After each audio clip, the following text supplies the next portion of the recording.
दोस्तों, आपका स्वागत है एक बार फिर से हमारे चैनल नोटबोर्ड में। तो दोस्तों, आज की इस वीडियो में हम क्लास 12th केमिस्ट्री का जो चैप्टर नंबर 9 है, कोऑर्डिनेशन कंपाउंड्स, उसके नोट्स देखने वाले हैं। तो पूरी वीडियो में एंड तक जरूर बने रहिएगा। पूरे जो चैप्टर है मैंने कवर कर रखा है नोट्स में, ठीक है। एनसीईआरटी से मैंने खुद ये नोट्स बनाए हैं, ठीक है। तो अब एक एक करके मैं आपको दिखा देता हूँ। कोऑर्डिनेशन कंपाउंड इंपॉर्टेंट चैप्टर है, ठीक है दोस्तों। अब इसमें सबसे पहले कुछ जो इंपॉर्टेंट डेफिनेशन है, जैसे डबल सॉल्ट क्या होता है, उसके एग्जाम्पल आप देख सकते हैं। कॉम्प्लेक्स आयन कैसे बनता है, ठीक है। कोऑर्डिनेशन कंपाउंड और डबल सॉल्ट में डिफरेंस क्या है आपको थोड़ा बहुत पता होना चाहिए। डेफिनेशन पढ़ के आपको आइडिया लग जाएगा, ठीक है। फिर कोऑर्डिनेशन कंपाउंड बनते कैसे हैं, तो उनमें लिगेंड्स कैसे होते हैं, लिगेंड क्या होता है, ठीक है, उसकी definition. Types of ligand, unidentate, bidentate और पॉलीडेंटेड लिगेंड्स कैसे होते हैं, ठीक है, उनके एग्जाम्पल आपको पता होना चाहिए। एम्बीडेंटेड लिगेंड्स कौन से होते हैं, ठीक है। फिर आता है चिलेटिंग लिगेंड कौन कौन से होते हैं, ठीक है, ये सारा आपको पता होना चाहिए। कोऑर्डिनेशन नंबर क्या होता है, कोऑर्डिनेशन स्पेयर क्या होता है, काउंटर आयंस क्या होते हैं, कोऑर्डिनेशन पॉलीहेड्रोन क्या होता है, ठीक है दोस्तों। ऑक्सीडेशन नंबर जो है हम किसी एटम का, सेंट्रल एटम का हम कैसे निकाल सकते हैं एक कोऑर्डिनेशन कंपाउंड में से। फिर होमोलैक्टिक कॉम्प्लेक्स कौन सा होता है, हेट्रोलैप्टिक कॉम्प्लेक्स कौन सा होता है, उसकी डेफिनेशन। तो यहाँ तक के जितने भी मैंने आपको चीज़ें बताई दोस्तों, ये डेफिनेशन आपको सारी पता होनी चाहिए, ठीक है। कम से कम आपको पता होना चाहिए, आप लिख सके, क्योंकि ये मेरे एग्ज़ाम में भी आया था, मेरे बोर्ड के एग्ज़ाम में 1 या 2 नंबर का इसमें से डायरेक्ट आ सकता है, ठीक है। कि होमोलैक्टिव कॉम्प्लेक्स कैसे बनता है, एक यूनिडेंटेड लिगेंड का एग्जाम्पल दीजिए, लिगेंड क्या होता है, ठीक है। पॉलीहाइड्रोन कैसे बनता है, कोऑर्डिनेशन पॉलीहाइड्रोन, ठीक है। तो ये सारी आप पढ़ लीजिएगा। अगला ये इंपॉर्टेंट है, नोमेनक्लेचर ऑफ कोऑर्डिनेशन कंपाउंड। इसमें से क्वेश्चन आएगा, मेरे पेपर में भी आया था बोर्ड के, ठीक है। कि नोमेनक्लेचर, आपको कोई कंपाउंड दिया होगा, उसका नेम करना होगा, या तो आपको नेम दिया होगा, उसका आपको कंपाउंड का फॉर्मूला बनाना होगा, ठीक है। यहाँ पे रूल्स लिखे गए हैं, इन रूल्स को फॉलो करते हुए आपको ये करना होता है, ठीक है। ये नोट्स मैंने एनसीईआरटी से ही बनाया है, तो ये सारे रूल जो है एनसीईआरटी में लिखे हुए हैं, उसी में से मैंने लिए हैं, ठीक है दोस्तों। ठीक है, अब यहाँ पे अच्छे से आप पढ़ लीजिए रूल किस तरीके से होता है। कोई एंटाइटी अगर स्पेयर के अंदर है तो कैसे लिखते हैं, बाहर हो तो कैसे लिखते हैं, ये पूरा आपको आइडिया होना चाहिए।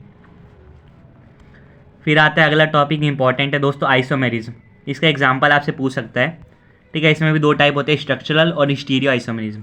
स्ट्रक्चरल में भी 4 होते हैं और स्टीरियो में 2 टाइप होते हैं, ठीक है। अब स्ट्रक्चरल आइसोमर्स क्या होते हैं, उनके जैसे पहला लिंकेज आइसोमेरिज्म। इसका एग्जाम्पल आपको पता होना चाहिए। 2 कंपाउंड्स दे देगा और पूछेगा इसमें कौन सा टाइप ऑफ आइसोमेरिज्म है, तो आपको आइडिया लग जाना चाहिए। आपको डेफिनेशन अगर पता होगी चारों टाइप्स की तो आप बता सकते हैं, ठीक है। फिर कोऑर्डिनेशन आइसोमेरिज्म, आयनाइजेशन आइसोमरिज्म और सॉल्वेट आइसोमरिज्म। इन चारों का अगर आपको अच्छे से पता है तो आप इजीली जो आइडेंटिफाई कर सकते हैं कि कौन सा आइसोमरिज्म का जो टाइप है आपको दिया गया है क्वेश्चन में, ठीक है। फिर आता है दूसरा जो पार्ट है, स्टीरियो आइसोमरिज्म। इसमें भी 2 होते हैं, ज्योमेट्रिकल आइसोमरिज्म, ठीक है। इसका आपको एग्जाम्पल पता होना चाहिए। स्ट्रक्चर कुछ इस तरीके का बनता है जिनका कोऑर्डिनेशन नंबर 4 होता है, ठीक है। जिनका कोऑर्डिनेशन नंबर 6 होता है उनका कुछ इस तरीके का बनता है दोस्तों, और ये वाला इस तरीके का। अब ऑप्टिकल आइसोमरिज्म क्या होता है, इसमें आपको पता होना चाहिए दोस्तों। सिस और ट्रांस जो होता है, डेक्स्ट्रो रोटेटरी, लीवर रोटेटरी, कैसे बनता है ये आपको पता होना चाहिए, ठीक है। इसका एग्जाम्पल मैंने यहाँ पे ड्रॉ कर रखा है, इससे भी आपको आइडिया लग जाएगा। फिर आती है जो वर्नर्स थ्योरी थी कोऑर्डिनेशन कंपाउंड के लिए, वर्नर्स ने जो थ्योरी दी थी उसके मेन पोस्टुलेट्स आपको पता होना चाहिए, ठीक है। आप अच्छे से देख लीजिए। अब जो बॉन्डिंग है कोऑर्डिनेशन कंपाउंड में, उसके लिए हमें वैलेंस बॉन्ड थ्योरी पढ़नी पड़ेगी।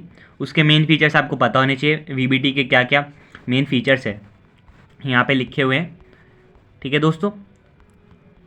फिर ये टेबल बहुत इंपॉर्टेंट है। किसी अगर कोऑर्डिनेशन कंपाउंड का अगर कोऑर्डिनेशन नंबर 4 है तो कौन सा हाइब्रिडेशन होगा, उसका शेप कैसा होगा, ठीक है। अगर sp3 भी होता है 4 में और dsp2 भी होता है, तो sp3 टेट्राहेड्रल के लिए होता है और dsp2 होता है स्क्वायर प्लेनर के लिए। इसी तरीके से कोऑर्डिनेशन नंबर 5 का क्या शेप होगा, हाइब्रिडेशन क्या होगी, 6 वाले के लिए क्या क्या शेप हो सकती है और हाइब्रिडेशन कौन सा हो सकता है, ये आपको पता होना चाहिए। अब जो वीबीटी है मैंने आपको दिखाया जिसके फीचर्स, उसकी लिमिटेशन भी है, तो लिमिटेशन भी आपको पता होना चाहिए। ये सारे लिमिटेशन है, आपको कम से कम ये सारे पढ़े हुए होने चाहिए, ठीक है। आप कोई से भी कम से कम 3 तो आपको याद होने चाहिए। अब वीबीटी के जो चीज़ें वीबीटी एक्सप्लेन नहीं कर पाई थी दोस्तों, उसके बाद आई थी क्रिस्टल फील्ड थ्योरी। तो CFT जिसको आपको पता होना चाहिए क्या इसमें बताया गया है, ठीक है, यहाँ पे आप अच्छे से देख लीजिए, लिखा है मैंने पूरा। ठीक है, जो ऑर्बिटल्स की स्प्लिटिंग होती है लिगेंड्स के प्रेजेंस में, ठीक है, उसको क्रिस्टल फील्ड स्प्लिटिंग जो CFT ने बोला था, उसको कैसे हम ड्रॉ करते हैं वो आपको आइडिया होना चाहिए। ठीक है, कुछ इस तरीके का आप देख सकते हैं, यहाँ पे d ऑर्बिटल्स थे, यहाँ पे स्प्लिट हो गए, फिर एनर्जी का किस तरीके से गैप आ जाता है। ये जो स्पेक्ट्रोकेमिकल सीरीज़ है आपको याद होनी चाहिए कि लिगेंड की स्ट्रेंथ के अकॉर्डिंग यहाँ पे अरेंज कर रखा है। तो जितने भी हेलोजेंस है जैसे I-, आयोडीन हो गया, ब्रोमाइड हो गया, क्लोराइड हो गया, ये सारे शुरू में होते हैं, या इनकी जो फील्ड स्ट्रेंथ है वो कम होती है इन लिगेंड्स की। बाकी जो यहाँ पे लास्ट में आप देख सकते हैं किस तरीके से। ठीक है, फिर आप यहाँ देख सकते हैं अगर CFSC जो है पेयरिंग एनर्जी से कम है तो क्या केस होता है, उससे ज़्यादा है तो क्या केस होता है। ये मेरे बोर्ड के एग्ज़ाम में आया था, 1 नंबर का ही क्वेश्चन आया था, तो आप इसको भी पढ़ लीजिएगा। ठीक है, फिर ये वाला जो क्वेश्चन है दोस्तों आप देख सकते हैं।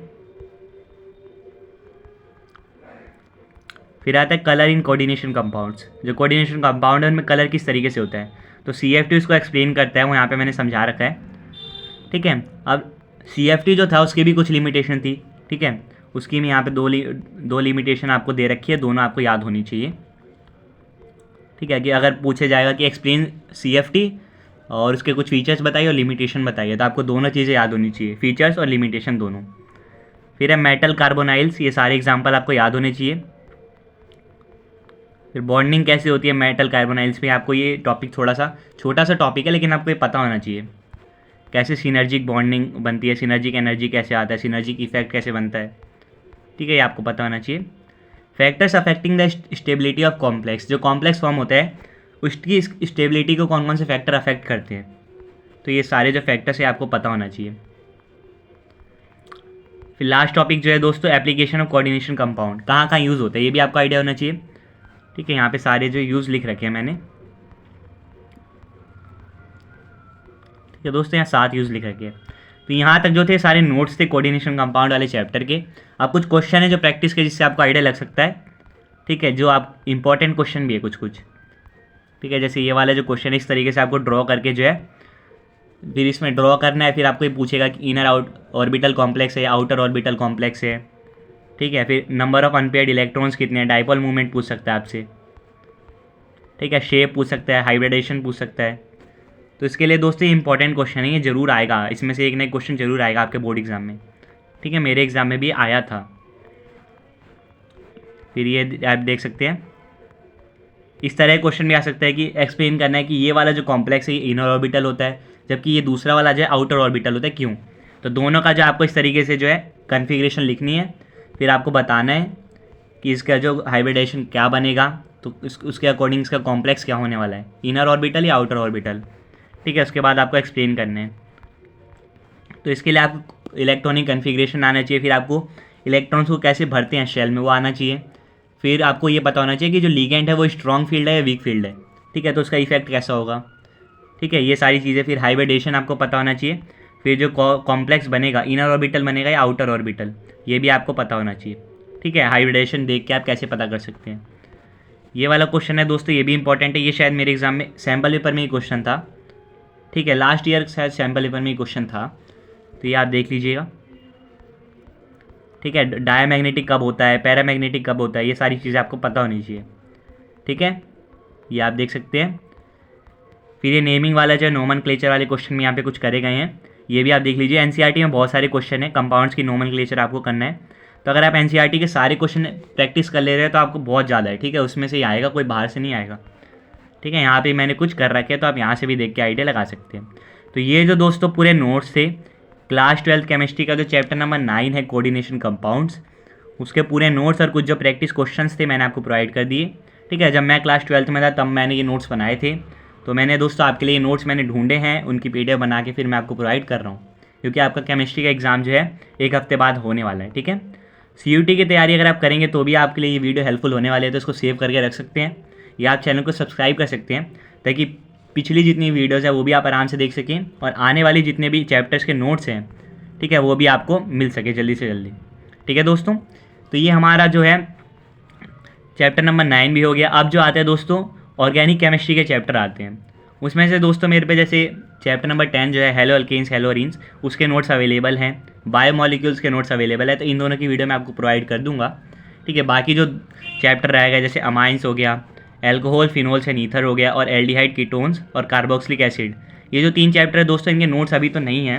ठीक है, अगर मिलते हैं तो इनकी वीडियो मैं प्रोवाइड कर दूंगा, नहीं तो बाकी जितने भी मैंने आपको वीडियो प्रोवाइड करी आप उनकी हेल्प से जो है रिवाइज़ कर सकते हैं। और एक और वीडियो दोस्तों बहुत इंपॉर्टेंट आने वाली है, जो मैंने अपने 12th के टाइम पे लिखे थे, सारी जितनी भी रिएक्शन थी, लगभग 89 या 90 रिएक्शंस है। ठीक है दोस्तों, तो जो उन 90 रिएक्शंस की जो PDF है उसकी भी वीडियो जल्दी आने वाली है, वो बहुत इंपॉर्टेंट वीडियो होगी। उसमें जो 90 इंपॉर्टेंट रिएक्शन है सारी ऑर्गेनिक केमिस्ट्री की वो लिखी हुई है। ठीक है, वो PDF मैं आपको प्रोवाइड कर दूंगा ताकि आपको जो है आपके एग्ज़ाम में हेल्पफुल हो। ठीक है दोस्तों, इसके अलावा जो मेथड ऑफ प्रिपरेशन है उसके भी मैंने चार्ट्स बनाए थे अपने 12th के टाइम पे। ठीक है, अल्कोहल का कैसे प्रिपेयर कर सकते हैं, हेलो अल्केन, हेलो अरीन्स, ठीक है, एल्डिहाइड कीटोन्स, उनकी भी अगर आपको वीडियो चाहिए होगी तो आप कमेंट कर दीजिएगा, उसका भी जो मैं PDF के फॉर्मेट में ला के वीडियो आपको प्रोवाइड करके दे दूँगा। ठीक है, और दोस्तों पढ़ते रहिए। ठीक है, ये जितने भी नोट्स अभी तक मैंने प्रोवाइड करे हैं उसकी हेल्प से आप पढ़ते रहिए। बाकी जो 2 चैप्टर्स और हैं, बायोमोलिक्यूल्स, हेलो अल्केन्स और हेलो अरीन्स, उनकी भी जो वीडियो जल्दी ही आने वाली है। ठीक है, तो आप तब तक ये सारी चैप्टर्स रिवाइज कर लीजिए। आपसे फिर मिलेंगे दोस्तों नेक्स्ट वीडियो में, तब तक के लिए bye bye, see you again and thanks for watching.